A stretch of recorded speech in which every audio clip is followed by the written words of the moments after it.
But Clive, should there in fact be an independent inquiry into where and how this virus started? There has to be, and I'm certain that there will be several inquiries. Everyone knows that a catastrophe like this must be followed by a thoroughgoing inquiry. I mean, after all, if the world wants to protect itself from another pandemic like this, it has to know what it's protecting itself from. And only an independent and dispassionate inquiry can do that. The big question now is whether such an international inquiry will be independent and dispassionate, or whether it will be controlled by the Chinese Communist Party. That's what this is all about. Beijing wants to control it, just as it wants to control the entire narrative around the world.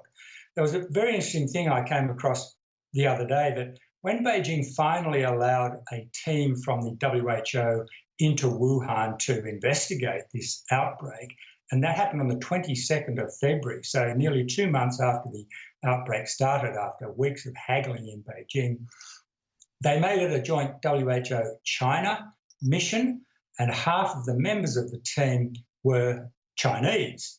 And they played a significant role in writing and editing the final report that came out, which was full of praise for the wonderful performance of the Chinese government. So if there's going to be an inquiry, China wants to control it. Clive, China's reaction to this idea of an independent inquiry has been fierce. It's first warned that we could face a consumer boycott in China. Then the embassy here broke diplomatic protocol by releasing what they called a transcript of a call from the head of our Department of Foreign Affairs, who rang to complain, Frances Adamson. And in this transcript, they claimed that she admitted to the ambassador that this was not the time for the inquiry. And then China's since said, you know, we're not up to playing tricks like Australia. What did you make of all that? Well, it's been pretty brutal in Canberra the last few days. I think there are two points that need to be made. One, which I don't think has been made, is that when the ambassador made all of those threats to cause serious damage to the university sector, tourism, beef and wine that he picked out, I think his real target in making those points were the senior executives of those industries. And what he was doing was he's signalling to them that you need to get on the phone to Foreign Minister Payne and Prime Minister Morrison and pressure them to back off. This is a well-known tactic, well used by the Chinese Communist Party. They even have a phrase for it. It's called Beijing, which means simply use business to pressure government. The second point I'd make is that what we're seeing is a kind of psychological warfare that Beijing is conducting.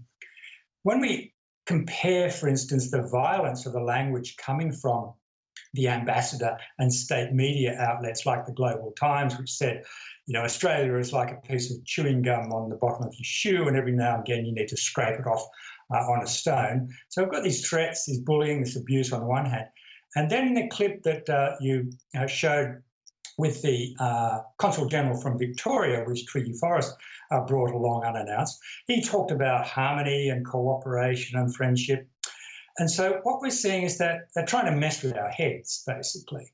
And it's very gratifying, I must say, to see Foreign Minister Marise Payne and the Prime Minister very coolly standing their ground, resisting the pressure to go weak at the knees. Because if they did, it would be a really great defeat for Australia, and it would make it much harder to get up an independent international inquiry later on.